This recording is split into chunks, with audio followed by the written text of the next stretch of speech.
Here is 2025 and the question must be asked, what does a fight with Conor McGregor mean in today's day and age? And that's the question that I'll be trying to answer in this video. Like, for the most part, Conor McGregor was a great fighter and one of the biggest names in the history of the sport, but what does he represent in 2025 in mixed martial arts? He represents name value, obviously. He is the biggest name in the history of the sport, even to this day. But other than that, what does a Conor McGregor fight even mean now? Let's have a look at it.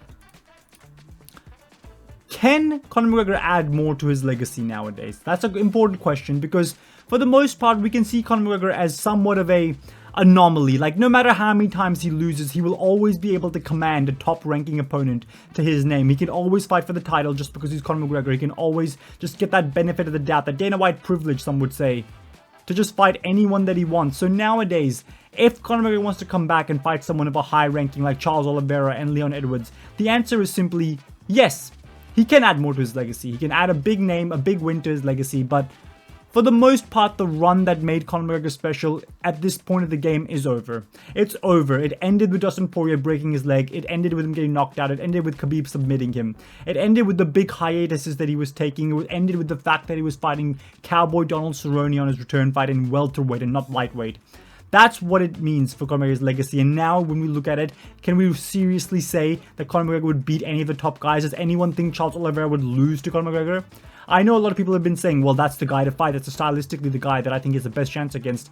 Charles Oliveira is just fine on the feet. He is just fine. He's got power in his hands. He's fast. He's fast twitch. He's got a lot of arsenals to his game. Someone like Leon Edwards, that if he wants to come back and fight Leon Edwards just because he's more of a striker, kind of boring. Someone that arguably Conor McGregor can chin.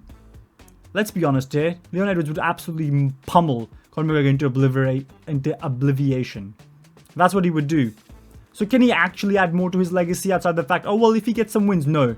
In reality, there is nothing that Conor McGregor can do to add more to his legacy outside of fighting some older, over the hill, let's be honest here, Michael Chandler, even though he has fun fights, has really great fights, is not a guy that you can look at and be like, well, that's going to add to your legacy. He just isn't. His last win was against Tony Ferguson, and before that, Dan Hooker in his debut in the UFC. The guy has lost to every single high-ranking lightweight that he has fought, other than those two, and Tony Ferguson was way past the hill at that point.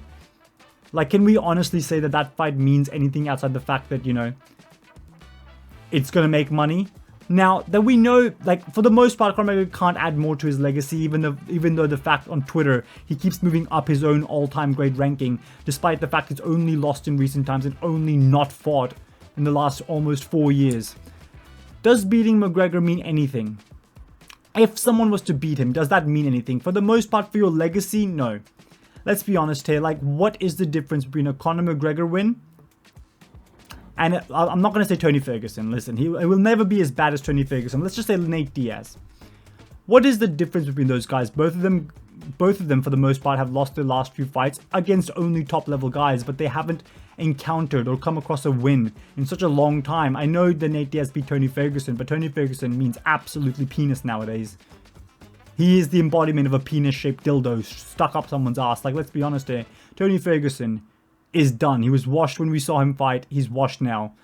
What does a win over Conor McGregor even mean? Like, what does a win over... Be honest, what would be the reason that a win over Conor McGregor means more than a win over Bobby Green today? What about a win over Conor McGregor? Why would a win over Conor McGregor mean more than a win over a Moicano, big money Moicano? Is it because there was a time that Conor McGregor was a great fighter? Yeah, sure, but there have been heaps of fighters that were like that. Anderson Silva, towards the end of his career, was a great fighter at one point. Later on, became washed up, don't get me wrong. But that meant nothing. Is it just because Conor McGregor will main event a pay-per-view that it just makes your brain get you tricked into thinking he means a lot because it's a main event of a pay-per-view? And how can a win in the main event of a pay-per-view not be a huge win, huge deal, an immediate title shot? Does it mean anything for anyone's legacy to beat Conor McGregor, especially at 170 at welterweight? And let's be honest here, at 170 he'll just be fighting a lightweight anyway. It's not like he's going to be fighting welterweights, he's just going to fight Michael Chandler or something like that. Like, if you beat Conor McGregor, what does that mean for your legacy? Okay, you beat Conor McGregor, but you beat Conor McGregor after miles and miles of lines of the devil's powder. That's who you beat. So what does a win over Conor McGregor really mean nowadays, in 2025? It represents nothing. When Khabib beat him, we were already saying, oh my god, it's a long layoff and all that stuff, and then he beat Cowboy, then whatever. Then Dustin Poirier chinned him, then broke his leg. And he did break his leg, I'm sorry, but he did check that kick. He did end up stepping on a leg that was cracked, and he broke his leg in a fight with Poirier where he would have killed him if a referee didn't pull him off of him. And that's what it is. That's Conor McGregor in 2025. 4 years of inactivity has brought us Conor McGregor. And this is not like John Jones. This is not like a fighter that was on the greatest streak that we've ever seen and then comes back to fight at heavyweight after training his body specifically to be enlarged to heavyweight shape. This isn't like if Khabib came back and he said he was just training, slims down, and all that stuff. Because at that point, we're watching to see if Khabib has still got it. Right now, we're watching to see if Conor McGregor can even get into the cage. They're not the same thing. The guy is well beyond it. He hasn't fought in almost 4 years. What does it even mean, beating Conor McGregor? Nothing. So one more aspect to look at it is a fight with Conor McGregor still represents Red Panty Night. Like anyone that fights him will be main eventing a pay-per-view, getting the biggest payday of their lives, probably a little bit of the pay-per-view shares, and that's what it represents. A lot of money for the fighter that fights him. That's why it's such a lucrative fight for anyone to take. Everyone wants Red Panty Night. Everyone wants Conor McGregor to fight.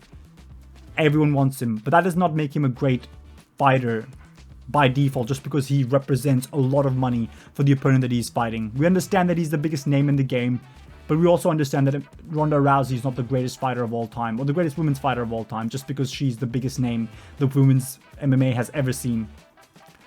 We understand that Brock Lesnar is not the greatest heavyweight of all time just because he's the biggest name in the history of that division. Or maybe John Jones now. It's up for debate. We know those things aren't true, so why would we just lie and say Conor McGregor means a lot right now when the guy has not fought in so long? He represents a lot of money for his opponents. He's a lucrative fight, but he's a lucrative fight in the same way fighting for the title is a lucrative fight. If the title represented no extra money for you, nothing extra is gained, no one would want the title. That's what it would just mean. No one would want the belt. They would just want to fight Moicano for the exact same amount of money, Bobby Green for the exact same amount of money, Drew Dober for the exact same amount of money, Gene Silva for the exact same amount of money, if that's what they would get paid if they fought Justin Gaethje, Dan Hooker, Islam Makhachev. That's all it means. And that's the only thing McGregor represents. It's a big payday, a big check. In terms of legacy, nothing there. But in terms of a fight with McGregor, you are getting the biggest payday of your life and you will make more money fighting McGregor than you will make fighting anyone else. That is what Conor McGregor is in 2025. That's what he was before, but before there was something else attached. There was legacy, there was a title defense, there was a title win. There was a potential that Conor McGregor could win a fight and get the title shot by earning a title shot, by being top 5 in the rankings, by being 4, 3, 2, 1 even. Nowadays, it's just like Conor McGregor is going to be fighting. You get the payday, but the Conor McGregor is an unranked fighter. So the money's obviously still there. That's something we can obviously look at as something that Conor McGregor still represents. But what does it mean for Dana White? For Dana White, for essentially, long story short, the fighters make a lot of money when they fight McGregor, and so does Dana White. Dana White will make an absurd amount of money with a Conor McGregor fight. At the end of the day, the guy will still draw the biggest amount of pay-per-view sales that any fighter in the entire sport can possibly draw. That's the power of the Big Mac, the Big McGregor, you know?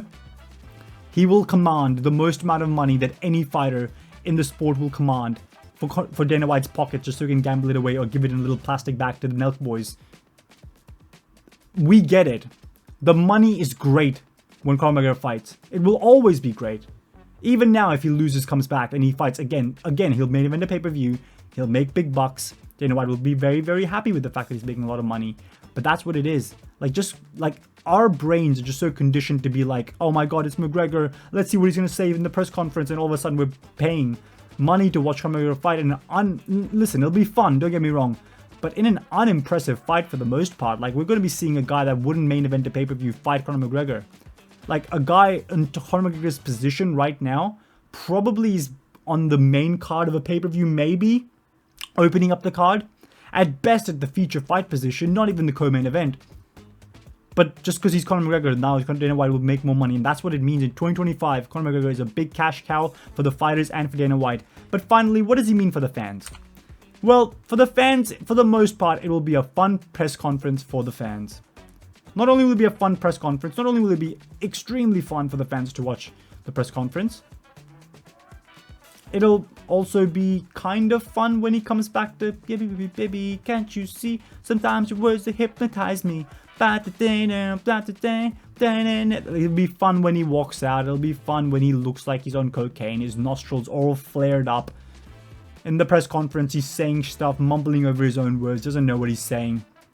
It'll be a fun press conference. The fight itself, probably fun for a round or two, then it'll end, and then we'll be quickly reminded, wait a minute, we probably saw a better fight in the prelims, but just the fact that his name is Conor McGregor, it's going to win fight of the night, or something along those lines. Like, that's what it represents. It's not going to be the fight of the year. It won't be extremely competitive. Conor McGregor's not going to grit down and be like, you know what, I owe this one to the fans, right? With my broken leg and everything, I haven't fought in ages. Let's just grit down. He'll give up. He'll give up. A few leg kicks. That's it for Conor McGregor. That's what it represents. A fun press conference, maybe a fun finish in either direction, depending on who McGregor's fighting, but eventually, for the most part, a loss if he fights anyone of the level that his payday commands. And that's what Conor McGregor fight means in 2025. Kind of depressing video just to show, but hey, in 2021 there was hope that Conor McGregor would get back to the title shot.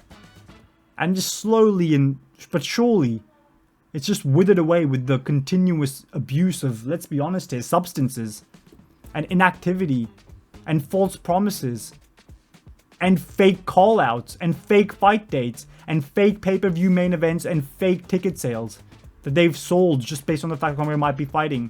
A fake tough coaching season, let's be honest here. A bunch of bullshit, but whatever. That's this entire video. This is what a Conor McGregor fight represents in 2025. 2025. There you go. Whatever. Anyway, again, 235 subscribers. Gave me 250. I know it's kind of depressing, and you probably don't want to see this if you're a big Conor McGregor fan, but for the most part, come on. Everything I said is reasonable and within the grasp of reality. That's what it means nowadays. Like the video, share the video, subscribe to the channel. 235. I would love to get to 250 subscribers. Hit that subscribe button. I'll see you guys next time, but yeah, think to yourself, next time you're like jerking off the Conor McGregor highlight video, why am I watching this? I'll see you next time.